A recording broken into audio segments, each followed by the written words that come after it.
Welcome to Yahoo Finance's, wait a minute, it's not the morning brief, it's Market Catalyst. I'm Julie Hyman, and let's talk about what we're watching here in the 10 a.m. hour here today as we do take a look at stocks. Let's just skip the stocks. Let's do that here.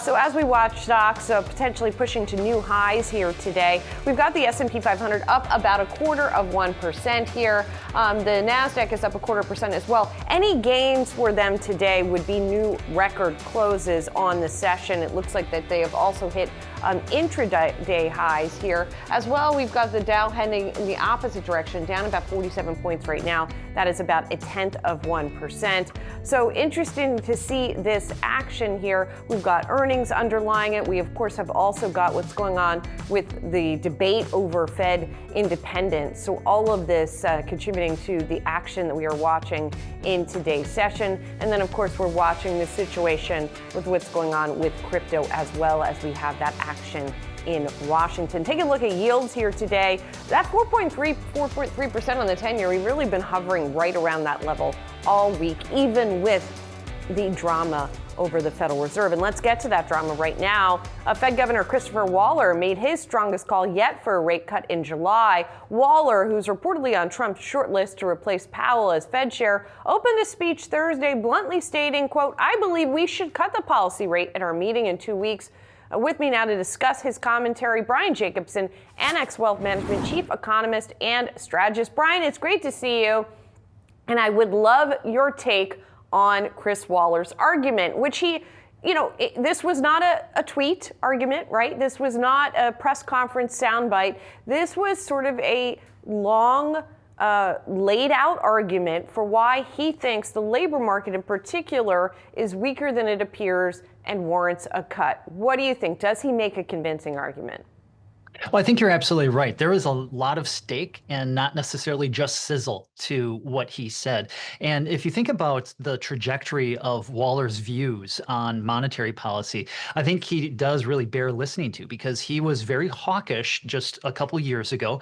And then he shifted to being a little bit more, hey, let's go on pause, but then shifting back towards, now you could argue, being more dovish. So he is not just going to kind of like toe the line. He's an independent thinker, and there's a lot of substance to what he says. My concern is that really the time to have been cutting rates was April and May, and we might actually get some strength now to the overall economy because of the One Big Beautiful Bill. There's a lot of incentives in there for business investment, and so maybe some of the weakness that we have seen in the private sector labor market, which is what he's been focused on, not just the overall, which includes the public sector. So private sector payroll growth has really been lackluster. But now are we going to see a reacceleration as lots of businesses decide that, wow, 2025, we can take advantage of some of this 100% bonus depreciation. Let's really maybe launch some of these capital expenditure plans that we had put on pause for a while. So it sounds like you think the balance of risks skews more, in other words, it is more risky to cut than to wait at this point, in your view, if I'm reading you correctly. Well, I do think that the level of the interest rates right now is still restrictive. It's about more, where are we likely to be come September, October, November? I think we'll see that reacceleration there.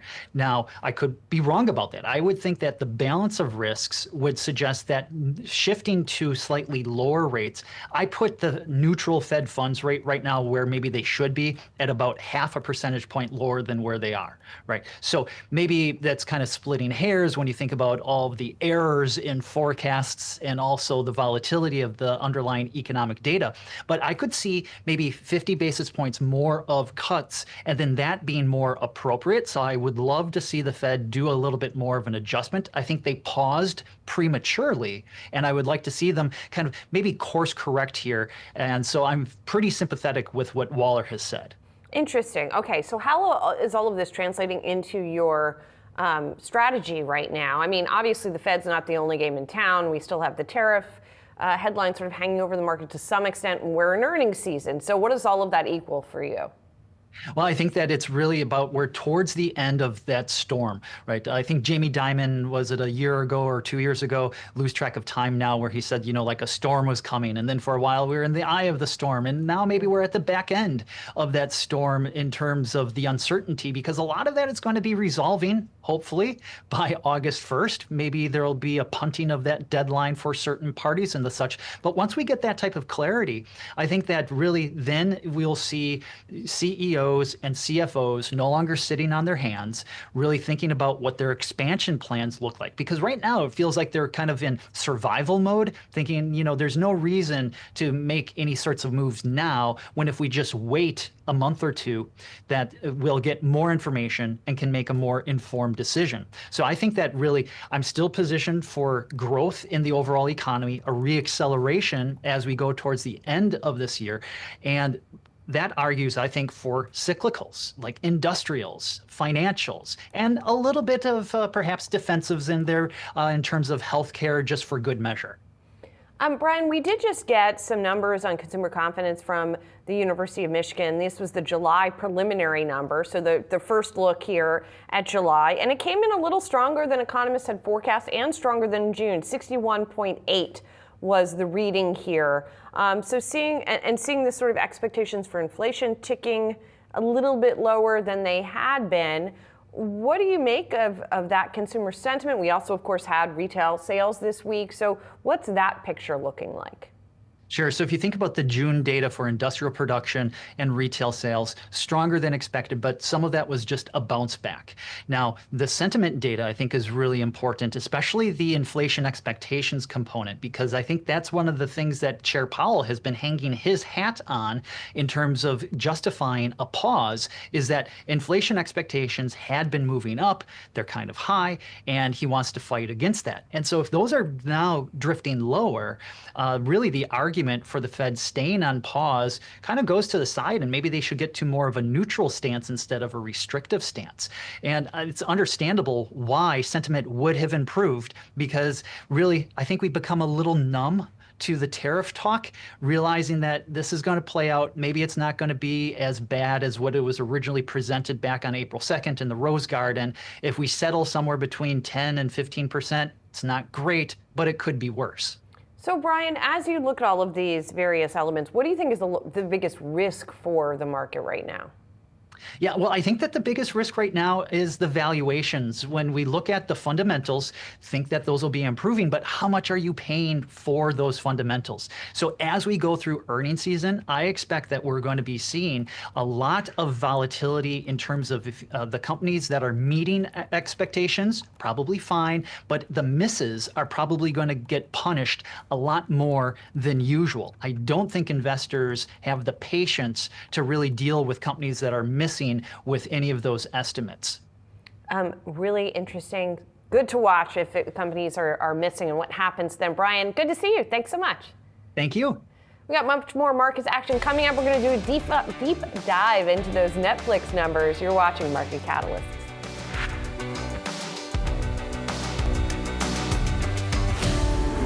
Netflix is pulling back today despite topping second quarter estimates and raising its full year guidance. It cited healthy member growth and ad sales. Joining me now, senior reporter Ali Canal and Jason Dazenet, City Managing Director. So Ali, let's start with you. What are some of the top takeaways from these results?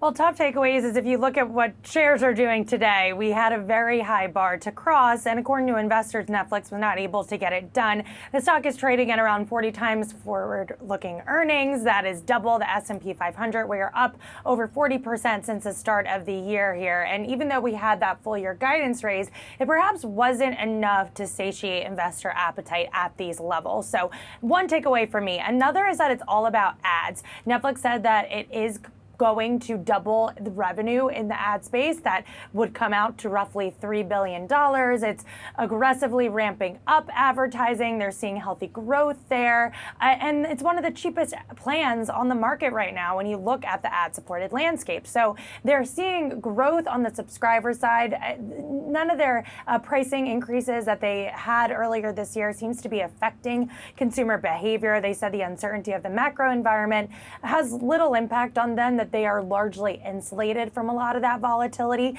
And then if you look at the content side, they are doubling down on sports, they're doubling down on live content. They are reportedly in conversations with Spotify for a concert series. There are still rumblings about whether or not we could see Netflix bid on UFC media rights. It was sort of mentioned on the earnings call. They skirted around it a little bit, but we have the live component that seems to be a potential growth driver here. And then you also have really strong scripted series, the return of Stranger Things, Wednesday, Squid Game just debuted last month, and that's been one of the top performing shows on Netflix. So there seems to be a lot of momentum right in the current moment, but investor expectations are certainly high, which is why we're seeing shares down today. Yeah, Jason, let's dig into that a little bit. I know you wrote in your note, looking at what has happened here, you're not really surprised by what's going on with the shares today, but given the underlying, picture that we just heard Ali paint, that the underlying story still seems pretty positive. What's your take? Yeah, no, I think it is positive. I think this is a question of why the multiple expanded so significantly over the last 12 to 18 months. And in order to maintain that multiple, you have to give the street confidence that the growth is going to sort of stay at this sort of mid-teens level. And I think that's where there might be some investor concerns. Just to give you a few numbers, I mean, when they rolled out the ad tier, our math said they would get 80 million subs globally from that lower price. They probably have about 30 million of those subs so far. So there's still 50 million to go. But as the subscriber base gets bigger and bigger, 250 million, 300 million, if you're only going to get 50 million incremental subs, it points towards potential subscriber slowing down. And the second point I would make is a lot of the analysts, I think rightly last night, were asking about what is actually going on with your viewership in the US, where Netflix has sort of been flat at 8% of all US viewing for the last 2.5 years. And YouTube has just taken off, moving from 8% to 12%.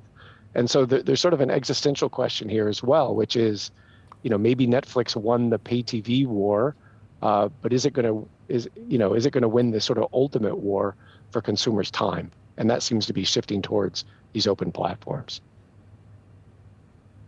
So Jason, is that why you're on the sidelines here with Netflix with that neutral rating? Do you not have the confidence that they can be number one in this larger streaming landscape, or is your neutral rating more rooted in that valuation concern?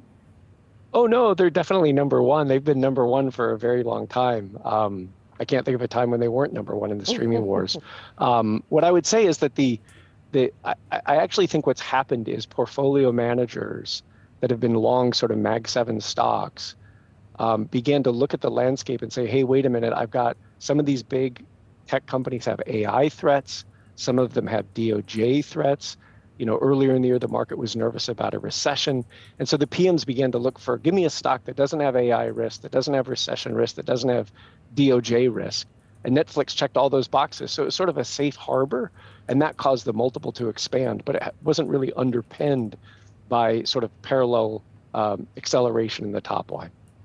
That's why we're neutral. Got it. And what could Netflix do? I mean, I guess, the share price is sort of out of their control, obviously. Sure. But in terms of operationally, are there things that they can do? I know that the company has said it prefers to grow internally, doesn't prefer to make acquisitions, but do you think that would be a good avenue to take for them? Well, I think the boardroom level discussion has to be, does Netflix want to pivot and sort of embrace user-generated content? They obviously care about time spent on the app. That's why they've moved into video games. Not a lot of success there so far. But the question is, if you're sitting there at the boardroom and you're watching YouTube go from 8 to 12% market share over the last 18 months, do you begin to embrace UGC content? They could do that in sort of a half-step way or go all in. The half-step way would be to take some of these famous content creators and give them their own Netflix show and try and lean into that. The full-throated way is really more of a strategic pivot and try and take on YouTube directly by actually sort of surfacing up user-generated content on the app. That's the central question for the board. Ali, go ahead and get in here. And Jason, Yeah, I wanted to ask some follow up there on UFC media rights. I mentioned that when I was talking about some of the takeaways here, and they still seem to skirt around the idea of live sports content. Do you think they need to double down on this, considering the success we've seen on the WWE front? Well, I think they need to move into live content to a greater extent. I think the challenge is a little bit. The challenge, I frame it this way: because Netflix's distribution is so unrivaled, they know that any sports that they bring onto the platform, what you're going to see is the engagement levels rise. And so what that means is at the end of a 3 or 5 year sports deal, the rights owner is going to come back to Netflix and say, hey, look how great our sports content is doing. I want a giant step up in the price of this content. Netflix's response, of course, will be, no, the only reason your viewership is up is because you're on our globally leading distribution platform. And so what that means is Netflix has to look for sports rights where the growth is maybe more muted. And even the seller of those rights knows that the growth is more muted. It's a mature sport. So if you have any sort of high-flying sport like UFC, that's really not going to check the box, because Netflix is going to want to do a 10-year deal or a 20-year deal to insulate itself from the lift in distribution that its platform is going to give. And so the question is, when you look at all the sports rights, what seller of sports rights is going to acknowledge, yeah, my sports is really mature, I'm not really going to get much engagement, and therefore would be willing to do not a customary 5-year deal, but a 10 or a 20-year deal? Yeah. That's the threshold question. Good point. Jason, great to see you. Thank you so much for joining us. Allie's going to stick with me because I want to turn to another media story that is getting a lot of buzz, a lot of discussion this morning, Allie, as you know, and that's the decision by CBS to cancel the Late Show with Stephen Colbert. This was announced yesterday, and it's going to be effective, I believe, in May of 2026. Now, CBS says this was for financial reasons, but Colbert recently has been quite a critic of the parent company, Paramount, and of its decision to have that $16 million settlement with the administration over their editing of a Kamala Harris interview. You know, so it's just, it's hard to pull out the threads and figure out what was exactly behind this, Allie. Yeah, and that has been the rumblings here within Hollywood, even in the political arena. We have Elizabeth Warren weighing in on the cancellation of the Colbert Show as well. And it does seem to come as a bit of a surprise. Now, Paramount, the parent company of CBS, as you mentioned, they are trying to get to the finish line and close that deal with Skydance this year, but that needs regulatory approval. That's DC, that's Trump. So there have been some talk that maybe since Colbert was critical of Paramount's settlement, he did call it a, quote, bribe just earlier this week, that maybe that was a factor. They're saying it was more ratings and trying to clean up their balance sheet ahead of this transaction. Now, Paramount shares are not doing too much today, pretty much trading flat to the downside, just a smidge there. But, you know, it begs the question of what's the future of linear television? What's going to be the future of these late night shows? Across the board of these legacy media companies, we've seen a lot of consolidation, a lot of turmoil. Warner Brothers Discovery plans to spin off its linear cable networks from its studio streaming business. NBC Universal, they're going to spin off a portion of that company, the broadcast arm in a new company called Versant. That's going to be the cable properties there. So the big overarching question is who is going to be a buyer of these assets, and what is Skydance going to do once this deal is complete with CBS and some of these other broadcast and legacy networks. So that is the big question here. Yeah. Paramount's not immune to this, but definitely a shakeup here when we look at the Colbert Show and just the legacy that it's had.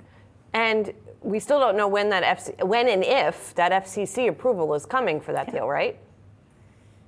Yeah, still TBD there. That's the big cue. I mean, there's so many questions here when you talk about the entertainment industry, but for Paramount, that has been through the ringer here when it comes to even finding a buyer. Now that we found the buyer, we just have to get that deal approved. And you would think that we're now in a time where M&A is starting to happen a little more quickly, that we will see that by this year, but we still don't know when the sign-off is going to be there on the regulatory front.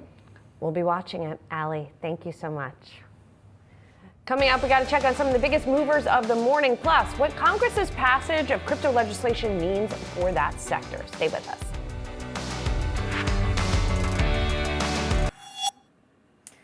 Hi, I'm Allie Cannell, and I'm live at the NASDAQ, and we are about an hour into the trading day. So I want to take a look at where the major indexes are trading, and pulling up the Wi-Fi Interactive here, we're seeing losses across the board. The Dow is down about 0.4%, or roughly 150 points. The NASDAQ essentially flat. Same with the S&P. NASDAQ maybe down a little bit more, and this comes after both the NASDAQ and the S&P hit record highs on Thursday. Now, over the 5-day period, we are set to close in the red for the Dow. We'll see if we can turn things around here. The NASDAQ and S&P, though, they are set to close in the green over the week, and the NASDAQ over the past 5 days up over 1%. Same with the S&P 500, up more modestly, 0.6% here. Now, I also want to flip over to some crypto names. We have the Genius Act. This is that regulatory framework for stablecoins set to be signed by President Trump later this afternoon. And we are seeing a reaction in some of these crypto adjacent names. So Coinbase, Robinhood, these are two names that are trending on Yahoo Finance right now, and they are both up over 5% on the heels of this news. And of course, this comes at Bitcoin prices are continuing to trade at all-time highs of around $120,000 a coin there. So I'm going to send it back to Julie in the studio. So right now, Julie, looks like red across the screen when it comes to the major indexes, but still some individual movers and crypto seeming to be a big benefit here with the Genius Act set to be signed. And I guess it's an options expiration day, so that causes some bouncing around sometimes a little bit as well. Allie, thank you. Appreciate it.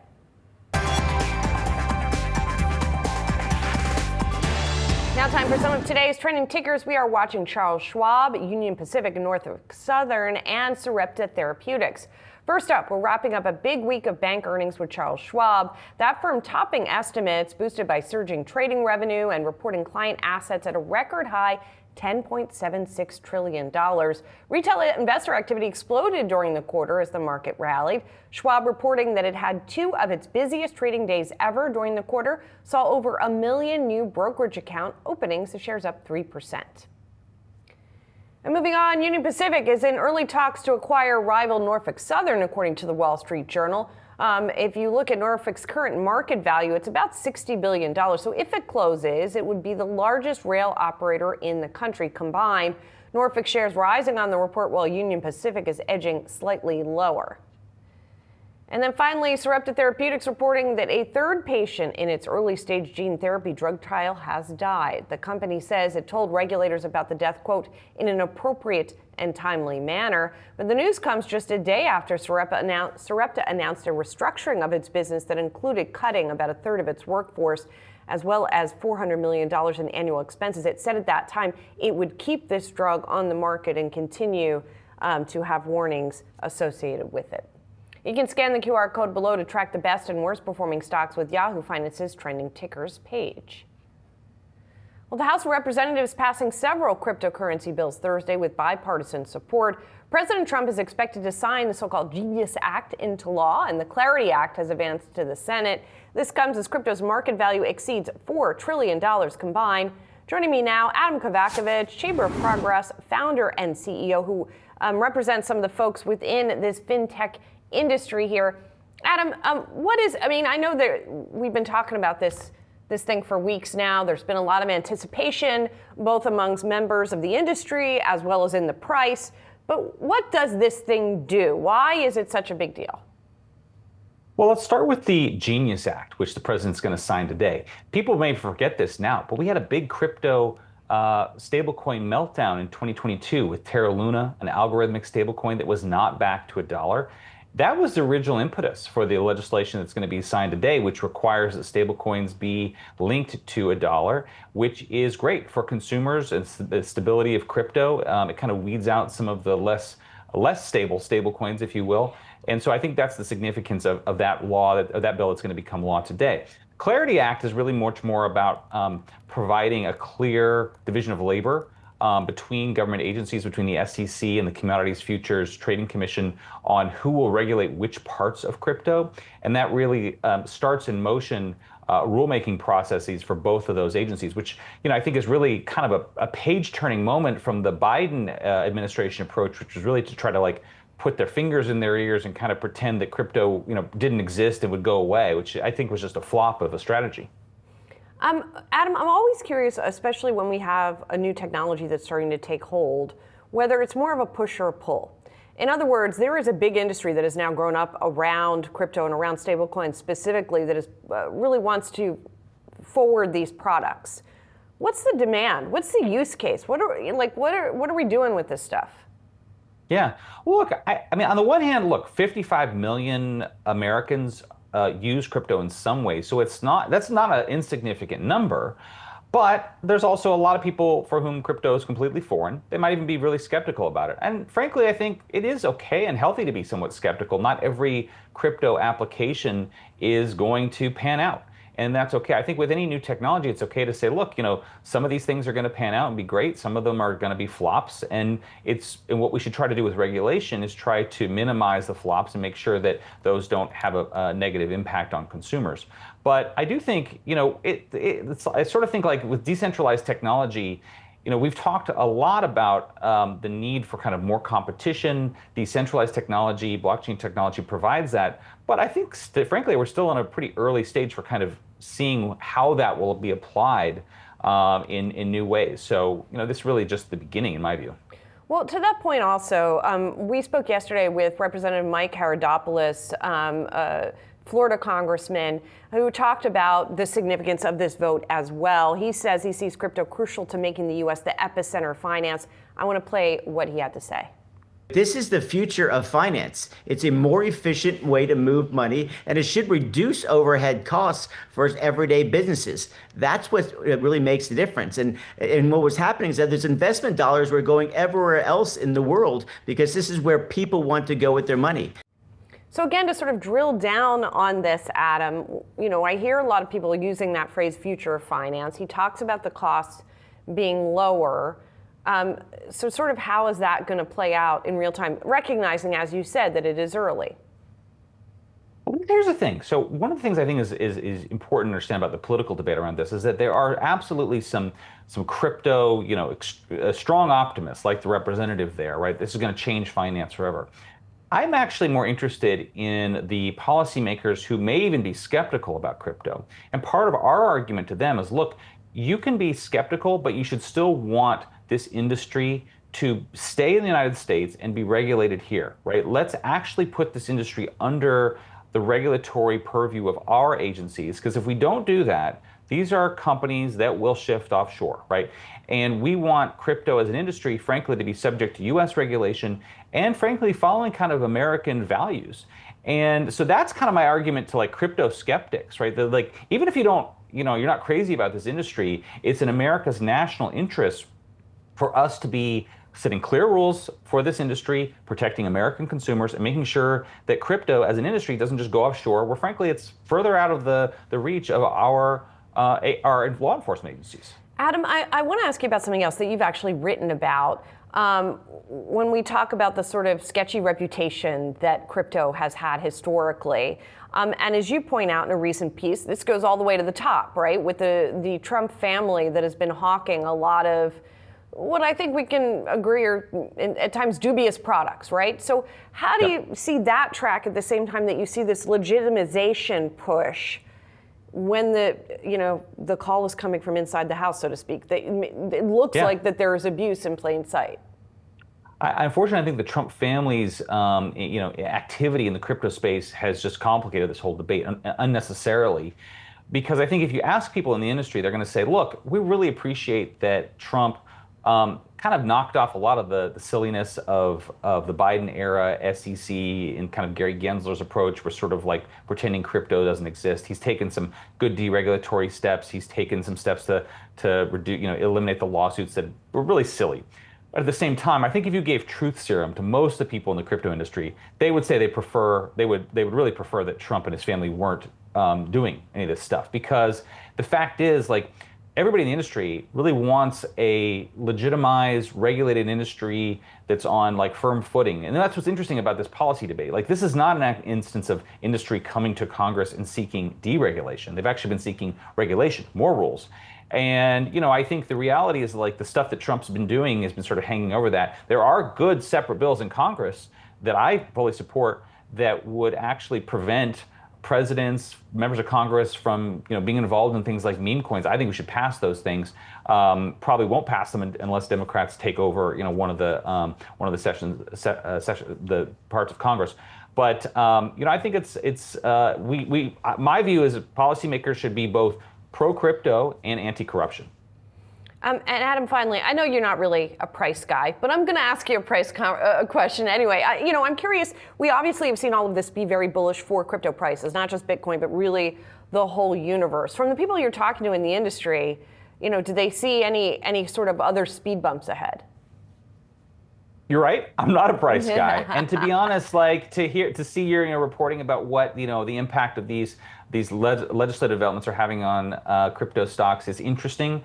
Frankly, I think the bigger point for me is what it does for consumers. And I think all of these things, all of these laws are positive for consumers, not from the perspective of necessarily crypto adoption, but frankly more like consumer protection and just more rules in place, right? Because I think what the long-term effect of all these regulations being passed is that you will probably see some less, some of the sketchier practices being forbidden, and frankly, kind of the growing up of crypto as an industry, which almost certainly will increase consumer confidence. That doesn't mean everybody's going to go out and become crypto holders tomorrow, but I think people in the crypto industry actually see a future where they want more legitimacy, more consumer confidence, and regulation is actually a path to getting there. Adam, adeptly handled the price question. Good to see you. Thanks so much for joining us. Appreciate it. Thank you. We got much more markets action coming up. Coming up, we'll talk a little bit about the tariff effect on retailers. You're watching Market Catalyst.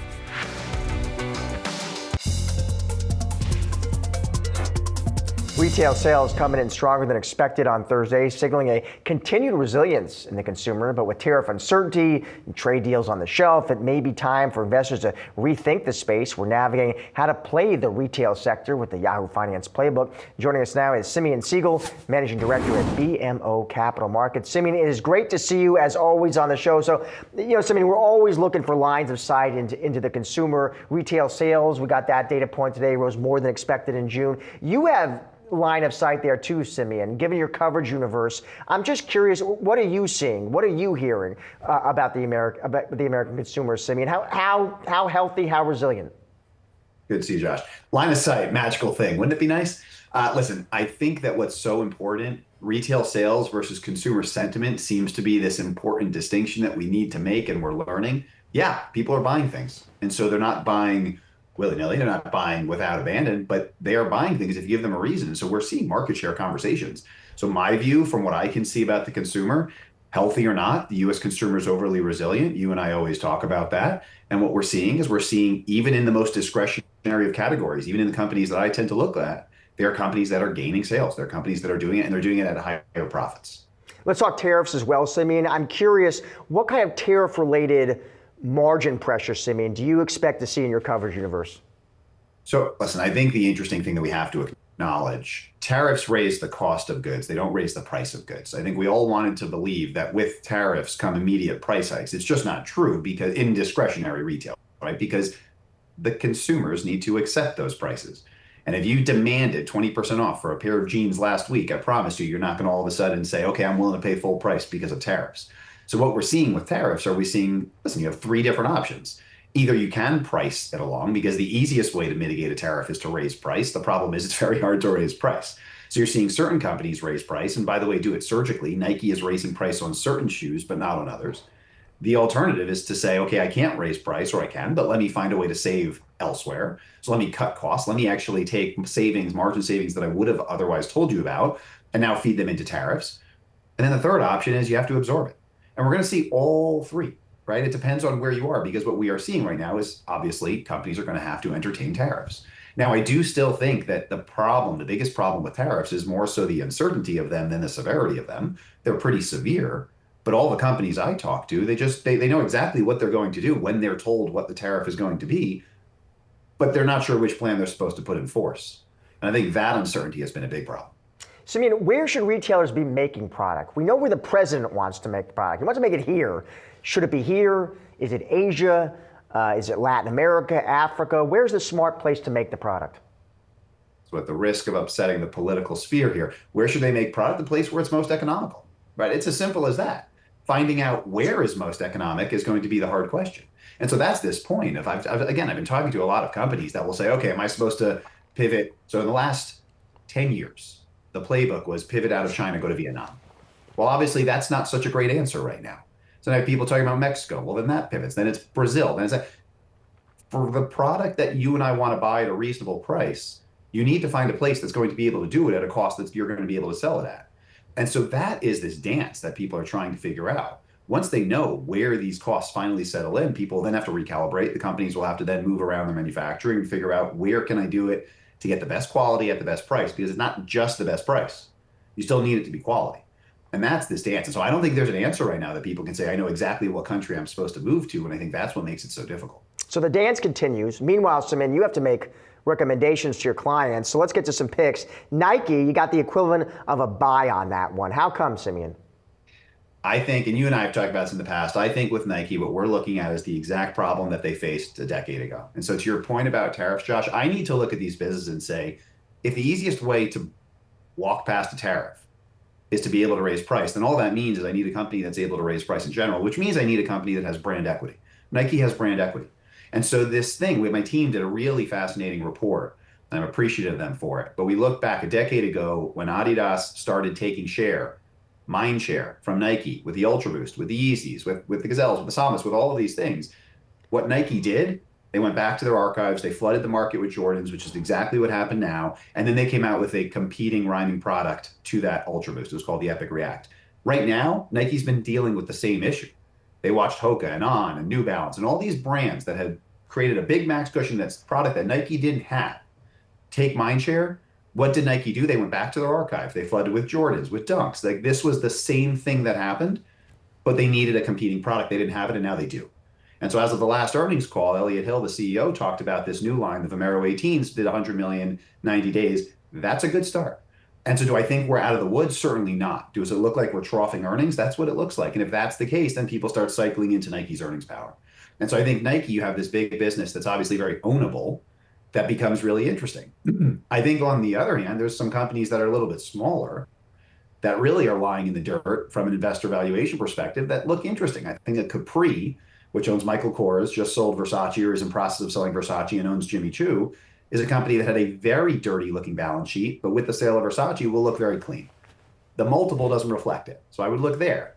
I think a Bath & Body Works, which is finally, as ironic as it sounds, seemed to be finally cycling through a Peloton overhang, a pandemic overhang, like we saw with Peloton, like we saw with grills, like we saw with home patio furniture, where people overbought things during the pandemic.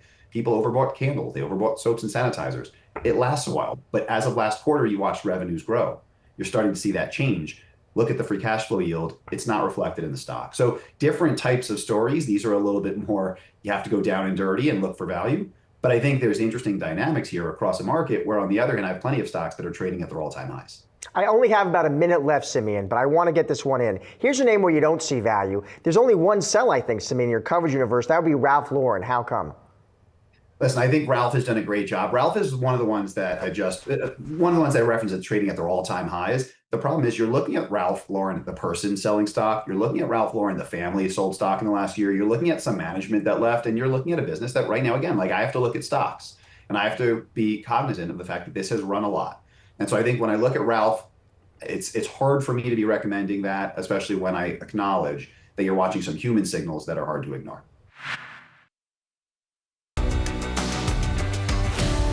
The EU hitting Russia with the new sanctions package, which includes a lower price cap on the country's crude oil barrels. Yahoo Finance senior markets reporter Ines Frey tracking the moves in the energy market on that news. Hi, Ines. Hi, Julie. And we are seeing crude futures going higher right now, up more than 1% for Brent. And you have WTI that's up 1.5%. And this has to do with the EU approval for new sanctions on Russia. That would include a rule that Russian oil cannot be sold at more than 15% below its market value. So it must be sold at a discount of 15%. So this is a tougher rule than that was in place before. And you also have some elevated tensions that are happening in the Middle East right now. You've got some oil areas in Iraq that have been targeted by drones. So that is also creating some supply concerns in the market. You are seeing U.S. inventories that have declined. Those are at a 5-year low. So that's signaling that supply is tight. And this dovetails with that IEA report from last week that showed a physical tightness in the market. So you're seeing that for the week, you still have oil that's down slightly for both Brent and WTI. And before that, last week, you saw a weekly gain. This doesn't change the base case for Wall Street. They're expecting an increase in supplies this year, and that should put pressure on oil prices, sending both Brent and WTI lower this year. Julie? Ines, thanks very much. Appreciate it. Thank you. Coming up, we got full market coverage ahead in the second hour of Market Catalyst. Don't go anywhere.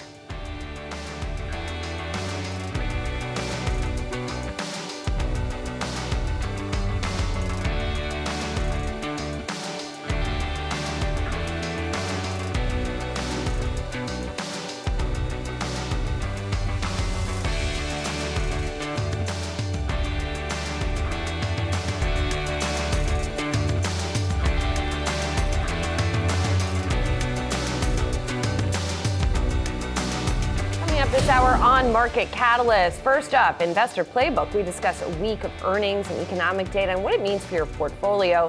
Plus, consumers are facing the highest average effective tariff rate in more than a century. We'll discuss the effect on the economy.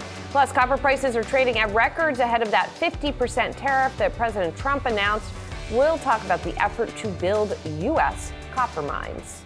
90 minutes into the start of U.S. trading, I'm Julie Hyman. Let's get a check of the markets and where we stand here. All three major averages have turned down, not by much, but seeing deterioration here. Remember, the S&P and the Nasdaq yesterday closed at record highs. The S&P earlier touched a record high before falling back a bit. The Dow leading the decline, stayed down almost 200 points, about 1/4%. And we've been watching the bond market as well, but there we have not been seeing a heck of a lot of movement, not just today, even this week. I feel like I have said the number 4.43% this week a lot because we have been staying in a relatively tight range there. But let's get to the broader stock market here. Stocks are indeed pulling back after the S&P 500 and Nasdaq hit fresh record highs. Still, Wall Street is on track for a winning week as investors digest strong earnings and a big week of economic data. Joining me now, Yahoo Finance's Josh Schaefer and Mark Malik, Siebert Financial CIO. So, Josh, you've been obviously watching the markets all week. What have been sort of the signposts, if you will, as we've gone through the week? Sure, Julie. I mean, we actually had quite a bit of news this week, right? It is the middle of summer, but it's that period of summer where we really do start to get a lot of news flow, right? So we had multiple inflation readings. If you split them between the consumer price reading, the producer price reading, you had some signs of sticky inflation, some signs of maybe a little bit better inflation, right? But we sort of came out of that with market expecting 50% chance of a September cut. That was kind of the Fed side of things. Then you also have the Fed debate heating up about who will replace Federal Reserve Chair Jerome Powell and whether or not he would be fired. We passed through that. And again, as you said, now we're kind of almost just, it feels like we're almost flat on the week at this point. And I didn't even mention earnings, which we heard from a lot of companies. But I think broadly, just speaking about the index and S&P 500 earnings, I think you could make the case that the index is probably on pace coming out of week one here. You got a lot of beats, a lot of relatively positive readings, I think, from that. Yeah, so Mark, on balance, you feeling bullish, bearish coming out of this week, right? I mean, it's hard to sift through all of these things that we're talking about. Yeah, I'm always, I have been a bull coming into this week. Yeah. I think the signs have been positive leading up to this week. I think we've got a lot of information, as Josh said just before, and I think all the flags are sort of pointing in the right direction for momentum to continue carrying us forward. I mean, like you suggested earlier, we had CPI, we had PPI. Now CPI, a little bit of a mixed picture, but still, if you dig deeply into the number, it's nothing terrible yet. It's not the horrible tariff-based inflation that we were all waiting for. We're still waiting for. We haven't seen it yet. Of course, you've seen some tick-ups in a couple of the areas, but overall, it was not a horrible inflation number. The PPI came in really soft, which is also a positive sign. And of course, we have had earnings, which also they've been pretty positive. I mean, the bars are a little bit low, but they're rising. And so, misses there could be horrific. And there have not been any major whiffs this week. We've seen a couple of people pull back on guidance, which, those stocks were punished as we expected. But for the most part, I think it makes sense that the market is somewhat trading higher, even with the crazy, noisy debate going on over the Fed. And it feels like the commentary on those conference calls, to your point, has also been okay. I mean, it's a sharp contrast with last quarter when everybody was pulling their guidance and just saying they didn't know what was going to happen. I don't know, Josh, if you're on uncertain watch this quarter, right? We were doing this sort of word search for how many times these companies were saying tariffs or uncertainty. I would imagine the numbers going down a little bit. Yeah, I agree. I mean, it's seeming a little bit more positive when we're looking at the earnings. I think what I like certainly about this week is I like when the big banks come out because they talk about how the consumer's doing, right? And these are like, the JP Morgan Chases, the Citis.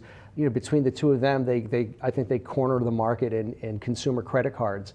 And you're hearing from them that consumers are still strong. Now, of course, there's stratification between lower end and higher end, but for the most part, this is where we're getting the signs and the signals that the consumer's not falling out of bed yet. And so as long as the consumers are still strong, and they're still doing what they're supposed to be doing, which is consume, I think we're hearing positive signs. And sort of the other thing with that too, Mark, Julie just kind of brought this up, but last quarter we talked a lot about we don't know yet, essentially, right? Uncertainty, but this was a quarter that we did have tariffs. I feel like I don't know, at least I haven't talked that much about that this week, right? This was April to June. We had tariffs in place, so you're getting real outlooks from companies now too, so it's not the shoulder shrug you could do last quarter of, oh, well, they don't really know yet, so I don't really know yet. Maybe there's fake confidence here. If corporates are showing confidence at this point, they understand at least somewhat where policy is. I will say the caveat is we haven't heard from many companies yet that are going to, I mean, yes, we've heard from like Pepsi, which could potentially, companies like that might see an impact.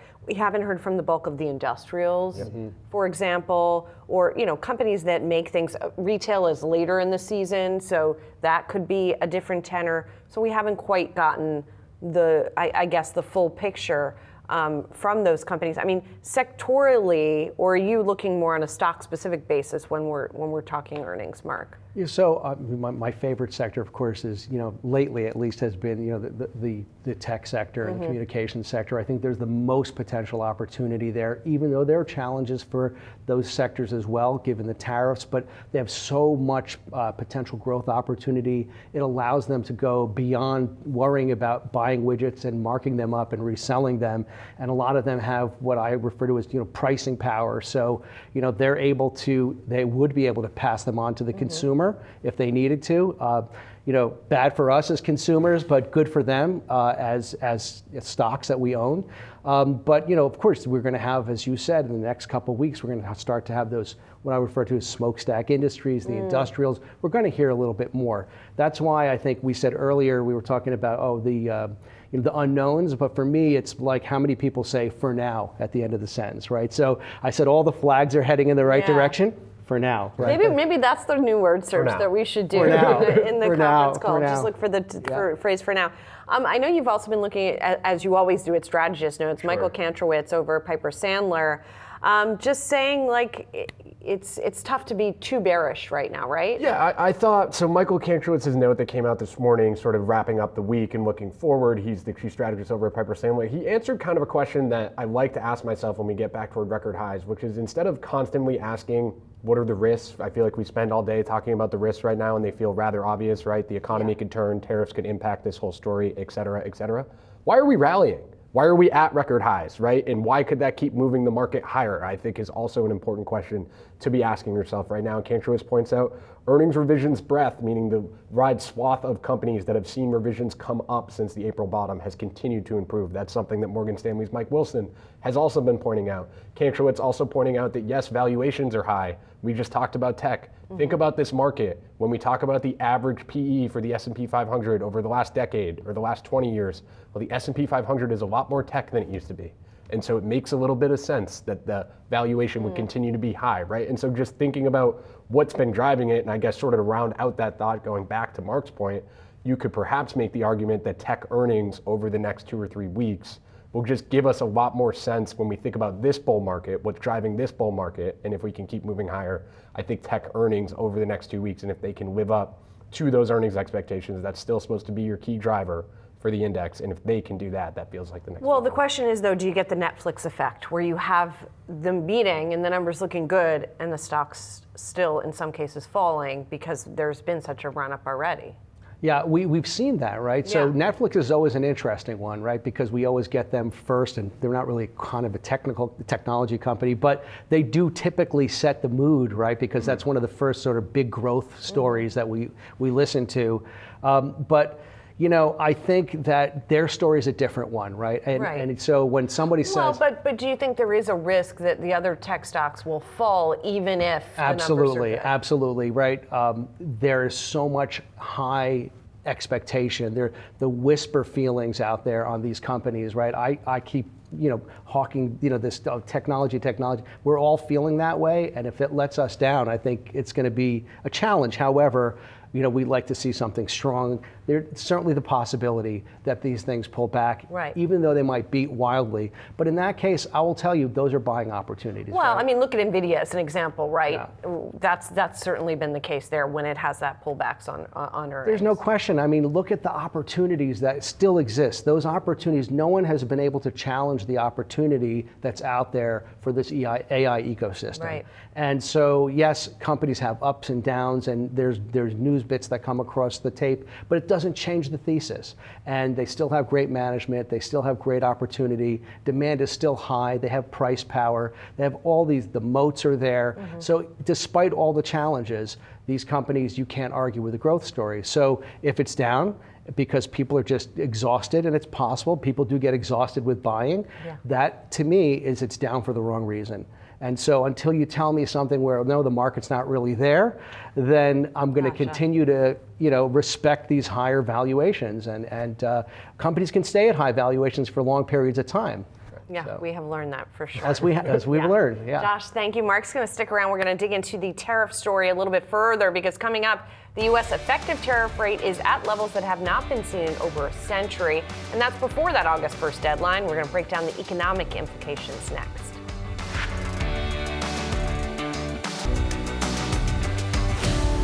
According to research from the Yale Budget Lab, as of July, the U.S. effective tariff rate is over 20%. That's the highest level seen in over 100 years. Here with more on the ways this will affect how companies do business and the effect on the U.S. economy as well, Ernie Tedeschi is back with us, Yale Director of Economics at the Budget Lab, and still with us is Mark Malik, a Siebert Financial CIO. Ernie, it's great to see you. I'd love to check in with you as you do these calculations here on these effective tariffs. So to be clear here, this tariff rate that we're talking about is not including what could happen on August 1st, correct? No, so the 20.6%, which is the highest since 1910 for the United States, that is like an August 1st effective rate. So that includes all of the letters that went out two weeks ago. That includes the 50% copper tariff. But it doesn't assume that other rates that we haven't gotten letters yet for revert. It assumes that everybody stays where they are now, and then the letters take effect. So that's a substantial rate.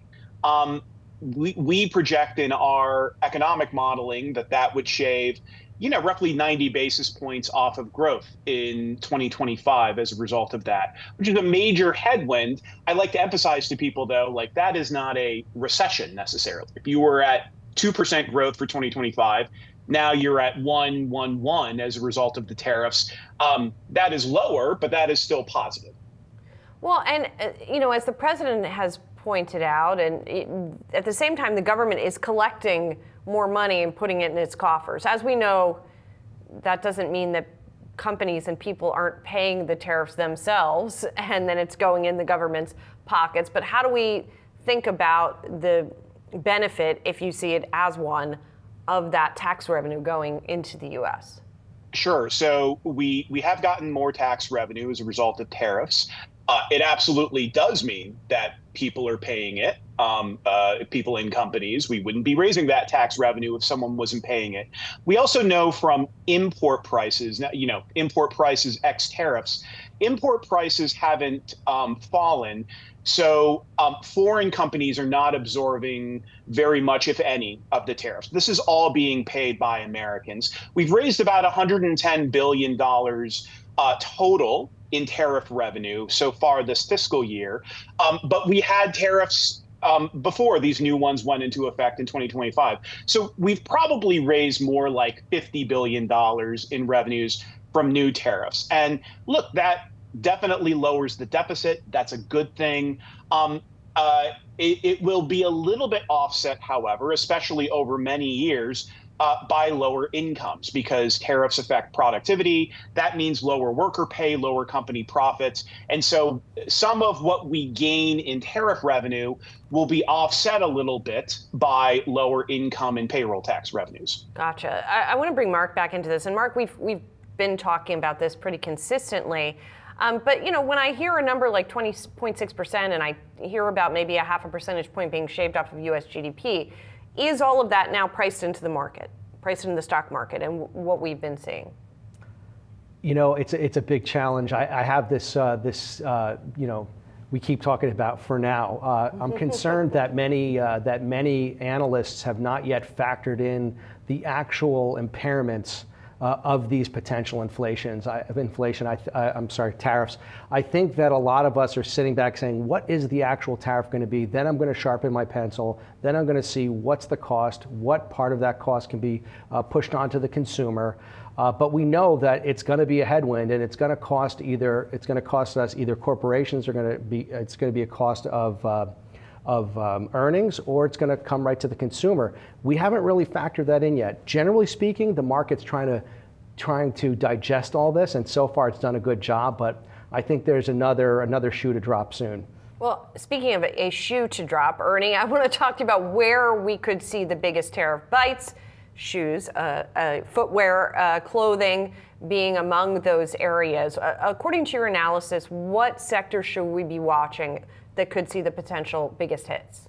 Sure. It's not going to come as any surprise that goods that are more likely to be imported, and in particular imported from the countries that have the higher tariff rates, are the ones that are going to be disproportionately hit. So in the short run, and by short run here, I mean next year or two, the areas that are going to see the biggest hit are going to be what we call leather products, so shoes and handbags. They're going to see a 42% price increase as a result of these tariffs. Apparel more broadly, 40% price increase. Now, over time, there will be some reallocation of global supply chains. There might even be a little bit of reshoring to the United States. There will probably be more shifts in production across different countries, away from China toward lower tariff countries. Even then, though, in the long run, 5-10 years out, shoe prices will be persistently 19% higher, apparel prices 18% higher. That's going to particularly impact low-income consumers. Low-income consumers spend a greater share of their budget on imports in general because imports tend to be lower priced. And so they are almost tailor-made to be hit disproportionately by tariffs as a tax. And Mark, do you then want to just stay away from those kinds of sectors entirely? Do you avoid apparel? Do you avoid footwear, for example, in this kind of environment? Yeah, I think we have been very conscious of the potential for this to happen. I mean, we actually started looking very closely at those sectors, even as we ended up last year after the president won the election. We started to anticipate that there was going to be a challenge in the supply chain, and we went after the usual suspects, and we sharpened our pencils, and we took some risk off in those sectors. I don't think it's appropriate to completely go away from those sectors. However, we definitely are underweight those sectors that would obviously be impacted by those larger tariffs. And then, guys, something else I want to ask you about is the big tax and spending bill, right? Because, Ernie, we have had some folks come on here and talk about that as a stimulative force in the economy. So in your analysis, does that offset some of the effect of the tariffs? Right.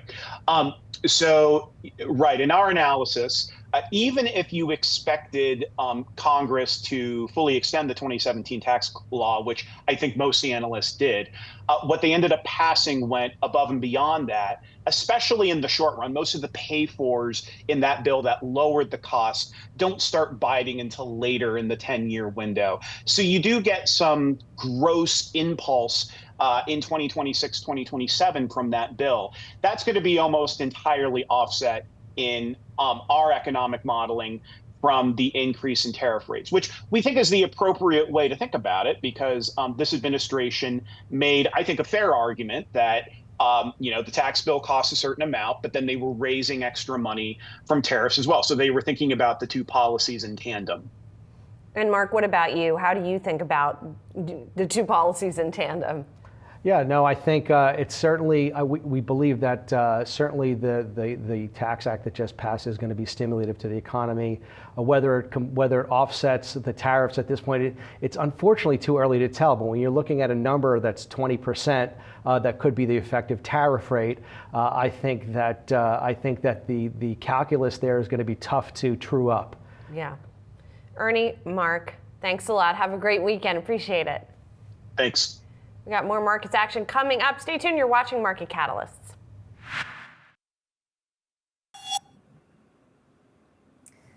Welcome back to Yahoo Finance. I'm Allie Canal, live at the NASDAQ, and we're taking a look at the market action about 90 minutes into the trading day. We're seeing the Dow off around 150 points. The NASDAQ and the S&P are both essentially flat at this point, and this comes after both of those indexes hit record highs at the end of Thursday's session. We'll see if we can turn this around by the end of the trading day. The Russell 2000 is off around 0.3%, and if we take a look year to date, this has been one index, the small cap index, that's really struggled this year, especially amid all the volatility and those high interest rates, which for the current moment might be higher for longer here, with the markets now pricing in just a 50-50 chance that the Fed cuts interest rates in September. But speaking of rates, let's take a look at the bond market. This has been a big focus really all year long, but especially this week. If we take a look at a 5-day period, you'll see earlier in the week, the 10-year Treasury yield spiked a bit. We are now back at those levels closer to 4.4%. Now, this happened after reports started to emerge that President Trump was seriously considering firing Fed Chair Jerome Powell.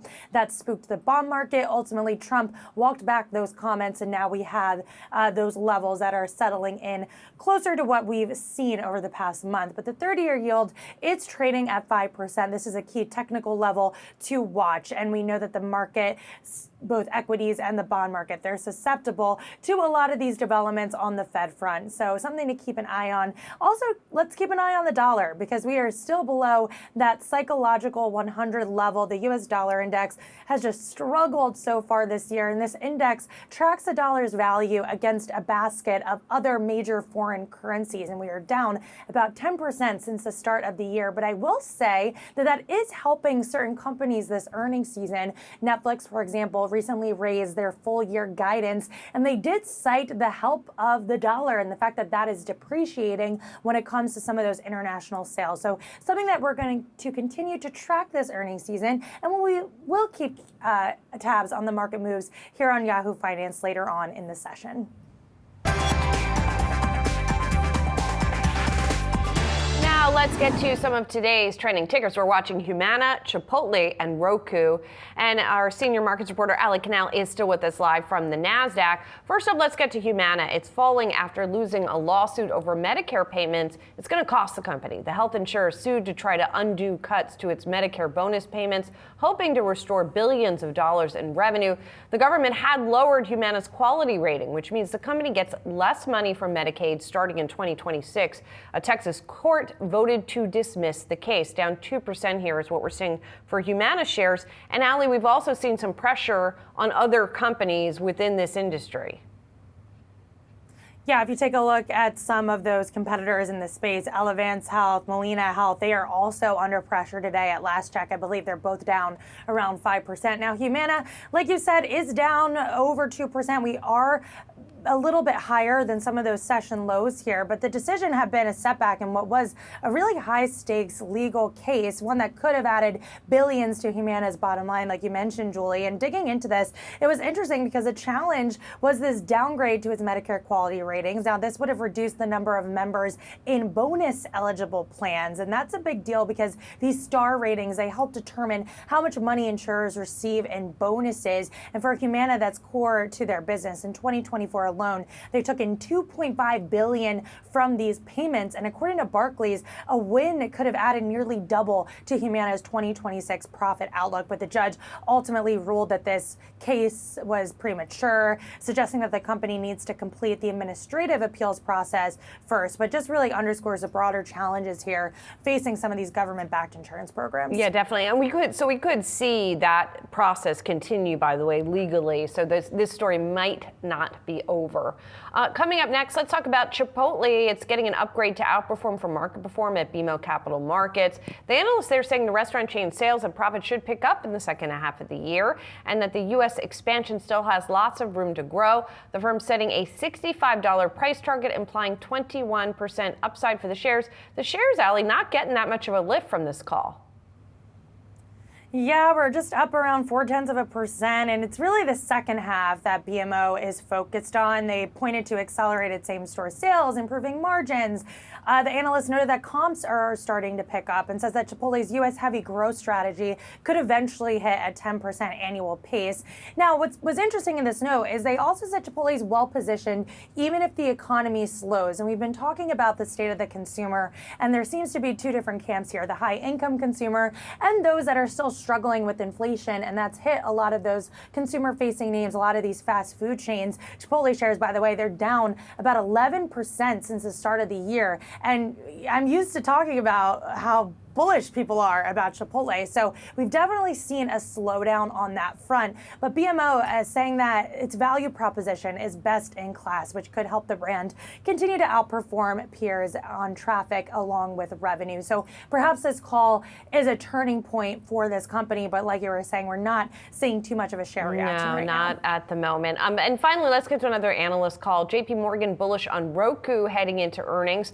The firm says advertising is holding up, China tariffs are cooling off, both of which are positive for the company. So the analyst sees about 10% upside from the stock's last close. This one, kind of your bread and butter as somebody who has covered media here, Allie. And it's a stock that has had an interesting trajectory. Interesting trajectory, especially within this market environment. If you take a look at a year-to-date chart, you'll see right around March and April, where a lot of economists were coming out calling for recessions, Roku took a very serious hit. And that's because during any economic slowdown, what's first to go? It's those ad budgets, and that is really core to Roku's business. So we saw the stock take a hit there, but now we're up over 20%. And a big reason why is we had a lot of that uncertainty evaporate just a bit from this market.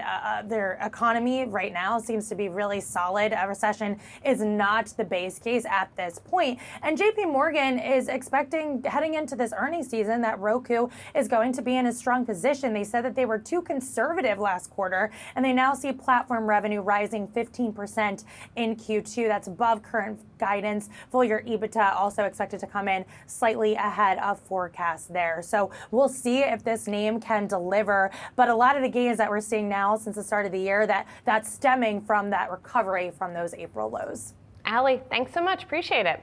And you can scan the QR code below to track the best and worst performing stocks with Yahoo Finance's trending tickers page.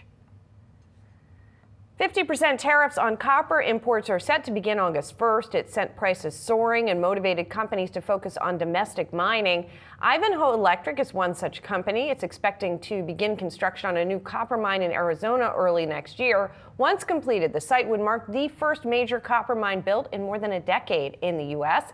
Joining me now to discuss, CEO Taylor Melvin. And you actually announced this project, Taylor. Thanks for being here. You announced this Arizona project several years ago before this latest round of tariffs. So at that point, what was the motivation here to get into this project and look at domestic production? Well, thanks for having us this morning, Julie. Clearly, this project is a high quality project located in Arizona, which is known as the Copper State. And it's important to note that this project is located about an hour south of Phoenix, Arizona, between Phoenix and Tucson, near the city of Casa Grande.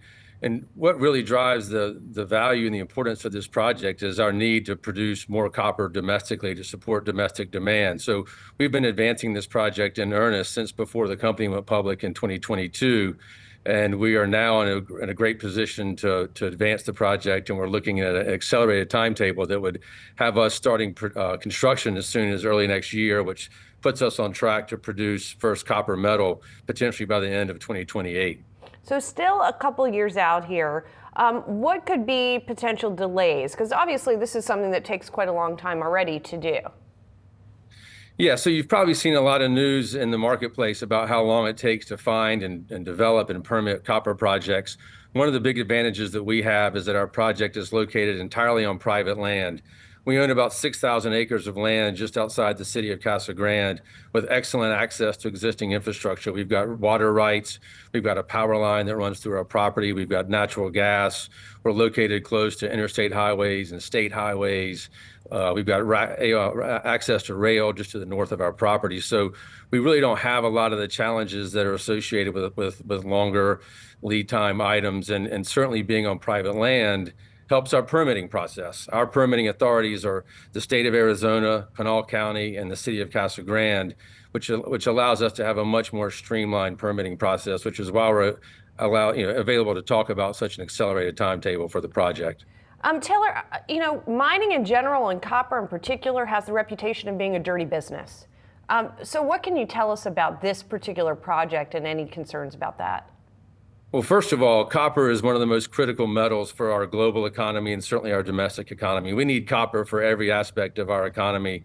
We need copper to generate and transmit electricity. We need copper for our automotive industry. We need copper for air conditioning, which is in Arizona certainly critical. Copper is one of the most important metals that we have to support electrification and cleaner energy. So, that's one key point about copper projects. But certainly, what we're doing with a new project is we're able to incorporate modern mining technologies. We're incorporating renewable energy with integrated battery storage. Our project at Santa Cruz is going to be a shining example of a modern underground copper mining operation with a small surface footprint. And we're going to be producing clean, refined, pure copper metal for use in American industry. So it's really going to be a great example of clean, efficient, low-cost copper. Taylor, why haven't we seen more copper projects in the domestic U.S.? Well, for one, it's hard to find copper projects, but for second, a lot of the copper projects in the U.S. have been on federal land, and the federal permitting process has been a long process historically. And on average, most data suggests that to find, develop, permit, engineer, and build a copper project in the United States takes almost 30 years. That's what really highlights the value of our Santa Cruz copper project, is that we're so advanced in the process, and we're talking about construction as soon as next year and production and before the end of 2028. 2028, we don't know where copper prices are going to be, obviously. We don't know if tariffs are still going to be in place. But given those dynamics in the market, how do you make U.S. copper competitive do the tariffs make it more competitive on a price basis? We don't know yet, to your point, what the tariffs are going to be, how long they're going to last. I would say that what's really important, though, is the strong support that this administration is showing for domestic production of critical metals, including copper. So that's a real important backdrop for us to have as we advance projects that we need to support domestic demand. So when it comes to prices, certainly you've seen a run up in the COMEX price relative to the London Metals Exchange price, and we certainly benefit from that dynamic. As a producer, though, of pure copper metal, and it's important to note that we're not going to be producing concentrate that needs to be shipped to a smelter before it turns into pure copper metal. As a producer of pure metal, we're not going to be subjected to these import tariffs. We're in a perfect position to be tariff-proof and to produce economic copper. I mentioned earlier that we're using modern mining technologies and renewable power and integrated battery storage. That allows us to have a very low cost profile for this project, low capital intensity. We're going to be producing copper at an average unit net cash cost of less than $1.35 a pound. today's copper price, you can imagine, that's a very strong margin. So we've got an economic project at today's prices. Yep, we got it right next to you on the screen there at 560 where it's trading right now, Taylor. So obviously that's a good gap between the two. And just for folks who are not familiar, copper concentrate versus what you all are producing, the places where that is made in the U.S., in some cases it needs to get shipped out of the U.S. to be processed and then come back in. Is there a sort of break-even copper price that you're watching here at which, because even though your cost to produce is low, you've had all these years of costs, so I don't know what the all-in cost is going to look like in terms of the copper that you guys are producing there. Yeah, break-even copper price is a big subject globally, and it's very specific to the asset. And so one thing that's very important is to have a high-quality asset with a low-cost structure and a low capital intensity. Our project has an initial project capital of about $1.25 billion. And looking at that in comparison to the first 15-year average copper production of almost 72,000 tons of copper metal produced, it results in a very low capital intensity of around $17,000 per ton of copper produced. And I've already mentioned the low cost structure. So our break-even copper price is very low, much, much lower than today's prices. And in fact, our copper project is very economic at a $4 or $4.25 copper price. But globally, you touched on a very important point. The world needs more copper. The world needs large-scale projects, not just in the U.S., but globally. And those projects, because of their large capital requirements, typically do require much higher copper prices to justify the massive investments. Taylor, really good to catch up with you. Really interesting topic, especially right now. Thank you for your time. Thanks for having us. Appreciate it. Well, we're watching the markets action coming up. Stay tuned. You're watching Markets Catalysts.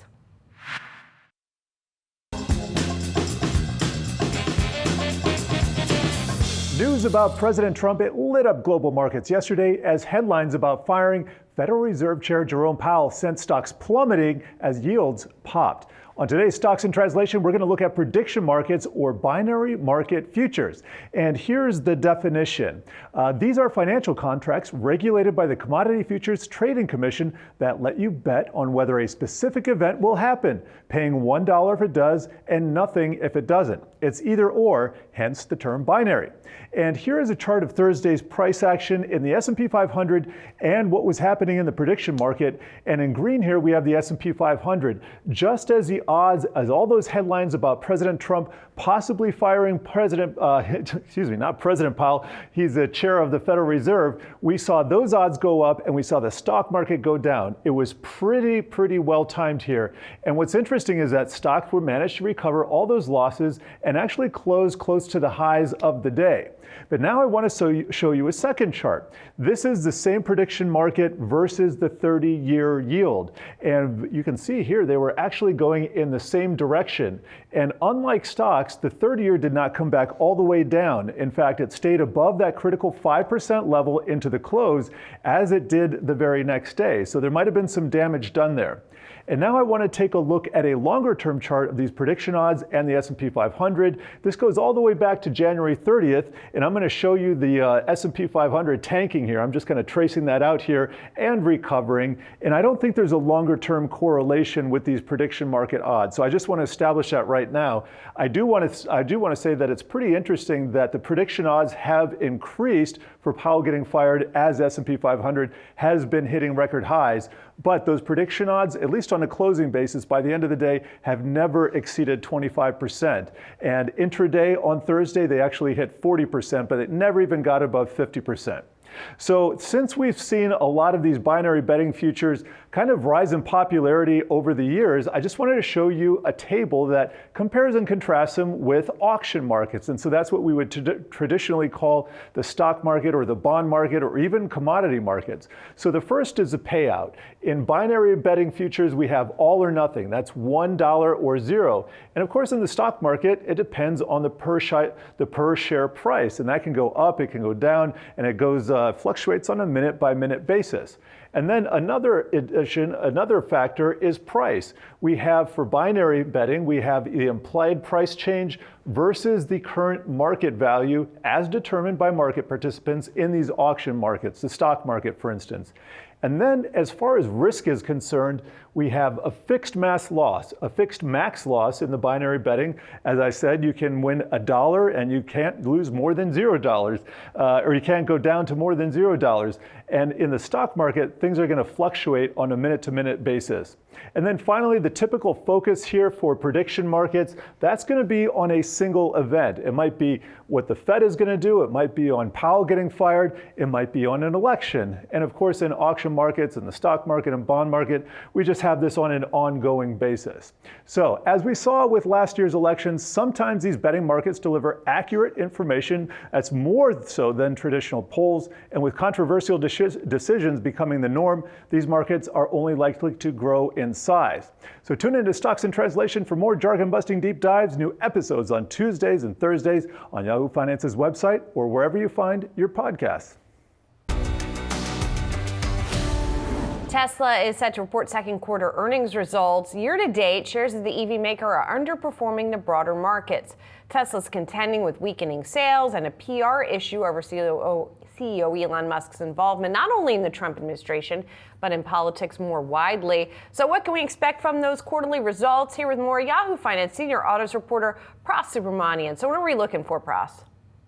Yeah, a lot on the agenda here, Julie, and I'm going to break it down into three key parts, right? So number one, let's look at the core auto business, right? All the money comes from car sales, really, right? They're expected to report Q2 revenue of $22.8 billion, a 9% drop compared to a year ago, and adjusted EPS of 43 cents.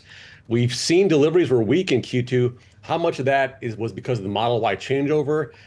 Is that top seller still available? Is it already available in most of the major markets? We'll see. You need to hear more on that. So number two is the robotaxi rollout, right? So this is good news, for them. Austin happening on schedule and now expanding. What's next for expansion plans in new regions? Musk said California was coming, but there were reports that no permits have been applied for yet, right? So, and what about the use of safety drivers? Are they going to have the person sitting in the passenger seat the whole time? Waymo is the undisputed king here with robotaxi. And we just saw that Uber's getting into space as well with Lucid, so competition rising here. Finally, where's that cheaper EV, right? We a year ago, Tesla said it was going to come out in the first half of 2025. We haven't seen anything yet. Can we still count on it happening at all this year? Barclays' Dan Levy talked about how Tesla will probably push the launch or sort of reveal of that cheap EV in the fall after the EV tax credit goes away, right? As a way to sort of maybe gen up demand. We'll see, but even if it will, it's going to definitely come up on earnings today. When they report earnings. Yes, July 23rd is when we are looking for those numbers. And Pras, the backdrop for this, of course, is that the stock is still underwater pretty deeply for the year. I think it's down, certainly more than 15% on the year. And so there's not a lot of optimism. I mean, there's always optimism from the Tesla faithful. You and I know them well. But it doesn't seem like from the market writ large that there's a lot of optimism here.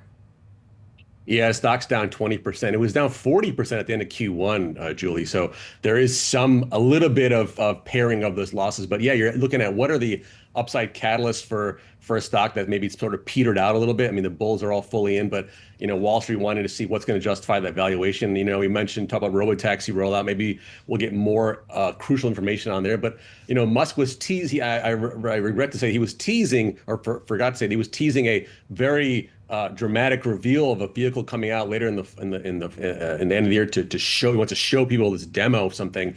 We don't know what that is. Maybe it's that long-awaited new Roadster. But is it really going to move the needle? I think they need to really wow people out of the gate. Something like a Cybercab or something like of that nature that will actually come out soon. That will sort of move the needle beyond all the negative press that Tesla has with Musk and all the new competitors that are on the space that are actually competitively priced. So yeah, they need something that's going to really keep the stock afloat. Otherwise, it's going to be more and more about the weakening auto business. Right, this thing that they actually do now instead of the things that they're doing tomorrow. Pras, thanks so much. Looking forward to that report. That's it for Market Catalyst. I'm Julie Hyman. Thanks for watching. We've got more Yahoo Finance coming up.